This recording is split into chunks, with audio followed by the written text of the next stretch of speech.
മടങ്ങിയെത്ത advocate Prashant Padmanabhan, ഒരിടത്തെ വലിയ കൊള്ളയുടെ വിവരങ്ങൾ പുറത്തു വന്നപ്പോഴാണ് പലയിടത്തു നിന്നും സംശയം വരുന്നത്. കേരളത്തിൽ തൃശ്ശൂരിൽ നിന്ന് അന്ന് തന്നെ ഉയർന്നിരുന്ന പരാതികൾ ഒന്നുകൂടി ഇപ്പോൾ ശക്തിപ്പെടുകയാണ്.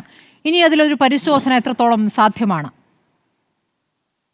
അതില് ഇവിടെ എല്ലാവരും സ്മൃതി സൂചിപ്പിച്ചതുപോലെ എല്ലാവരും അഭിഭാഷകർ തന്നെയാണ്. ശ്രീ മുഹമ്മദ് ഷാ ഇത് സെക്ഷൻ 102 ഒക്കെ വളരെ കൃത്യമായിട്ട് വായിച്ച് പറഞ്ഞു തന്നു. അത് ചില കാര്യങ്ങൾ ഇല്ലീഗൽ എന്നുള്ളത് കോടതിയിൽ വന്ന് സ്ഥാപിക്കാനുള്ള ഒരു പ്രയാസം. അതായത് 11 വോട്ടുകൾക്ക് നമുക്ക് തെളിവ് കിട്ടി. ഓരോ വോട്ടും പ്രധാനമാണ്.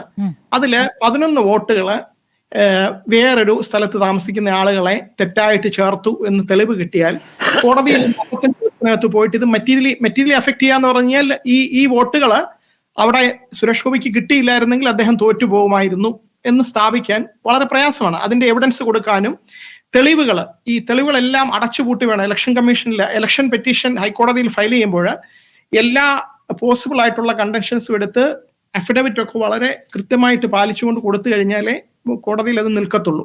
അപ്പൊ അങ്ങനെയുള്ള പ്രയാസങ്ങളുണ്ട്. ഇതില് കുറച്ചുകൂടെ ബ്രോഡായിട്ട് ഇപ്പൊ നേരത്തെ 2-3 ദിവസമായിട്ട് ഇത് എല്ലാ ചാനലുകളിലും ചർച്ച ചെയ്ത് വരികയാണ്. രാഹുൽ ഗാന്ധി പറഞ്ഞത് 3-4 പ്രധാനപ്പെട്ട കാര്യങ്ങളാണ്. ഒന്ന്, സുതാര്യത ഉറപ്പുവരുത്തുക. അതില് ഒരു പ്രധാനപ്പെട്ട കാര്യം, ഈ ഇലക്ട്രൽ റോൾ എന്തുകൊണ്ട് പബ്ലിഷ് ചെയ്യുന്നില്ല, എല്ലാവർക്കും നോക്കാവുന്ന രീതിയിൽ PDF ആണെങ്കിൽ അത് സെർച്ച് ചെയ്യാവുന്ന രീതിയിൽ, അല്ലെങ്കിൽ സാധാരണക്കാർക്ക് തുറന്നു നോക്കിയിട്ട് 2-3 സ്ഥലത്ത് ഒരാളുടെ പേരുണ്ടോ എന്നൊക്കെ നോക്കാൻ പറ്റുന്ന രീതിയിൽ എന്തുകൊണ്ട് ഇലക്ഷൻ കമ്മീഷൻ ഇത് പബ്ലിഷ് ചെയ്യുന്നില്ല എന്നുള്ളതാണ് ഒന്നാമത്തെ ചോദ്യം. രണ്ടാമത്തേത്, ഇലക്ഷൻ കമ്മീഷൻ ഇതിൽ നിഷ്പക്ഷമായിട്ടാണോ പെരുമാറുന്നത്? മൂന്നാമത്തേത്, നിയമവിരുദ്ധമായിട്ടുള്ള കാര്യങ്ങളാണ്. ഏറ്റവും നിയമവിരുദ്ധമായിട്ടുള്ള കുറെ എക്സാമ്പിൾസ് എടുത്ത് ഒരു കോൺസ്റ്റിറ്റ്യുവൻസിയിലെ അതെടുത്തിട്ട് കാണിക്കുകയാണ്. അത് ചെറിയൊരു അഡ്രസ്സ് കൊടുത്തിട്ട് ആ അഡ്രസ്സിൽ 85 പേര് 65 പേരൊക്കെ താമസിക്കുന്നു എന്ന് പറഞ്ഞ് ഇന്ത്യ ടുഡേ NDTV ഒക്കെ ആ സ്ഥലങ്ങളിൽ പോയി ഫാക്ട് ചെക്ക് ചെയ്തു. അവിടെ അതെ, അവിടെ ആളുകൾ ഇല്ലാത്തിടത്ത് അല്ലെങ്കിൽ അത്രയും ആളുകൾക്ക് താമസിക്കാൻ പറ്റാത്ത ഒരു മുറിയൊക്കെ ഉള്ള സ്ഥലത്ത് ആളില്ലാത്തിടത്താണ് അഡ്രസ്സ് കൊടുത്തിരിക്കുന്നത്. അപ്പൊ അത് ക്ലിയർലി ഇല്ലീഗലാണ്. ഇങ്ങനെ ഒരു കാര്യം പുറമേ വരുമ്പോൾ ഇന്നലെ പിന്നെ ഈ കാര്യങ്ങൾ പുറത്തു വരുമ്പോൾ ഇലക്ഷൻ കമ്മീഷൻ ചോദിക്കുന്നത് എന്താണ്? ഇലക്ഷൻ കമ്മീഷൻ ഇമ്പാർഷ്യൽ ആയിട്ടുള്ള ഒരു ബോഡി ആണെങ്കിൽ, ഭരണഘടന നിർവചിച്ചിരിക്കുന്ന അനുസരിച്ച് ഇലക്ഷൻ കമ്മീഷൻ എന്ന് പറയുന്ന ഒരു ഭരണഘടനാ സ്ഥാപനമാണ്. വളരെ ഇമ്പാർഷ്യലായിട്ട് നിഷ്പക്ഷമായിട്ട് ആർക്കും പക്ഷാഭേദം കൂടാതെ പെരുമാറേണ്ട ഒരു ബോഡിയാണ്. അവര് പറയുകയാണ്, നിങ്ങൾ അഫിഡവിറ്റ് കൊണ്ടുപോവാ, ഇത് നിഷ്പക്ഷമായിട്ട് ചെയ്യാൻ ഉദ്ദേശിക്കുന്ന ഒരു ബോഡിയാണെങ്കിൽ അത് അങ്ങനെ ഒരു കാര്യം നടന്നിട്ടുണ്ടെങ്കിൽ അതിന് അന്വേഷണത്തിന് ഉത്തരവിടണം. രണ്ടാമത്, ഇവരുടെ ഉദ്യോഗസ്ഥന്മാരുടെ മനഃപൂർവ്വമായിട്ടുള്ള വീഴ്ച കൊണ്ടാണോ അതോ അത് ആരെങ്കിലും ഹെൽപ്പ് ചെയ്യാൻ വേണ്ടിയിട്ടുള്ളതാണോ എന്ന് ഇലക്ഷൻ കമ്മീഷൻ അന്വേഷിക്കണം. പക്ഷെ ഇവരിവിടെ കൊളൂഡ് ചെയ്തിട്ടാണ് അതാണ് രാഹുൽ ഗാന്ധി പ്രതിപക്ഷ നേതാവിന്റെ ആരോപണം. ഇത് ഭരണത്തിലിരിക്കുന്നവരെ സഹായിക്കാൻ വേണ്ടി ഇലക്ഷൻ കമ്മീഷൻ കൂടി പക്ഷപാതപരമായിട്ട് ഇതിൽ ഭാഗവാക്കാകുകയാണെന്നാണ് പറയുന്നത്.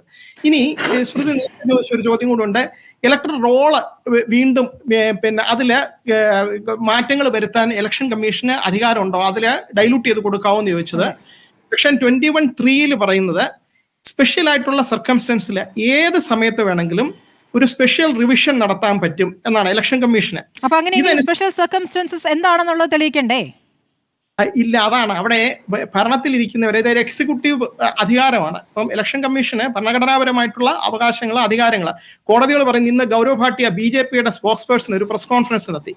അദ്ദേഹം രാഹുൽ ഗാന്ധിയെ വെല്ലുവിളിച്ചിട്ട് പറയാണ്, നേരത്തെ കമൽനാഥ് ഒരു കേസ് കൊണ്ട് സുപ്രീം കോടതിയിൽ വന്നിട്ട് ഇതെല്ലാം ഈ PDF ഫോർമാറ്റിൽ വന്നു കഴിയുമ്പം സെർച്ചബിൾ ആയിട്ടുള്ള ഒരു ഒന്നുകിൽ വേർഡ് ഫോർമാറ്റിൽ അല്ലെങ്കിൽ PDF ഫോർമാറ്റിൽ സെർച്ച് ചെയ്യാൻ പറ്റുന്ന രീതിയിൽ പബ്ലിഷ് ചെയ്യണമെന്ന് ഇലക്ഷൻ കമ്മീഷൻ ഒരു ഡയറക്ഷൻ ചോദിച്ചു വന്നു. ആ കേസ് സുപ്രീം കോടതി ഡിസ്മിസ് ചെയ്തു എന്നാണ് പറയുന്നത്.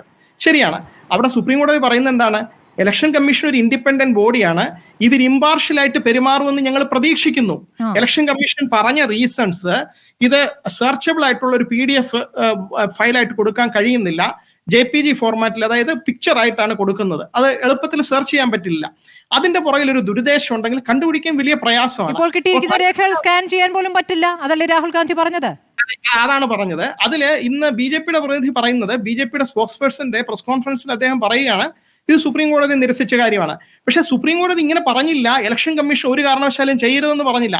ഇലക്ഷൻ കമ്മീഷന്റെ സതുദ്ദേശത്തെ ഞങ്ങൾ ഇപ്പോൾ ചോദ്യം ചെയ്യുന്നില്ല എന്ന് മാത്രമാണ് സുപ്രീം കോടതി പറഞ്ഞത്. അതേത് വർഷമായിരുന്നു?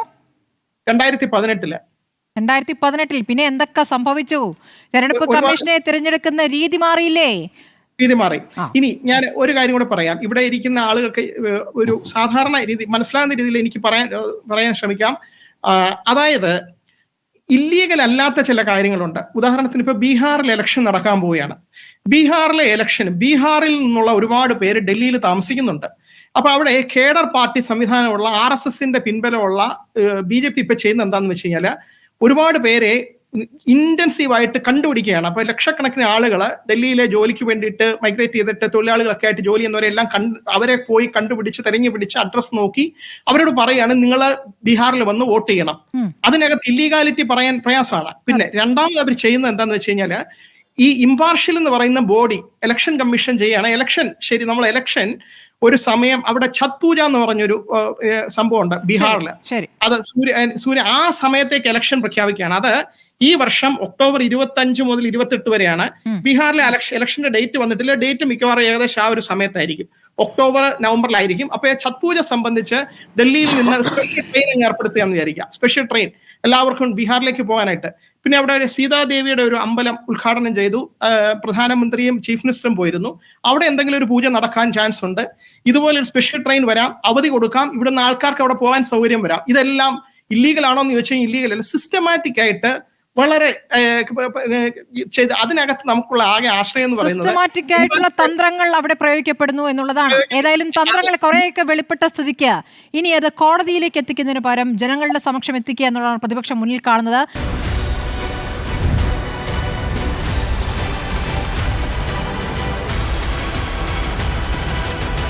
ഡിബേറ്റ് വിത്ത് സ്മൃതി പരുത്തിക്കാട്.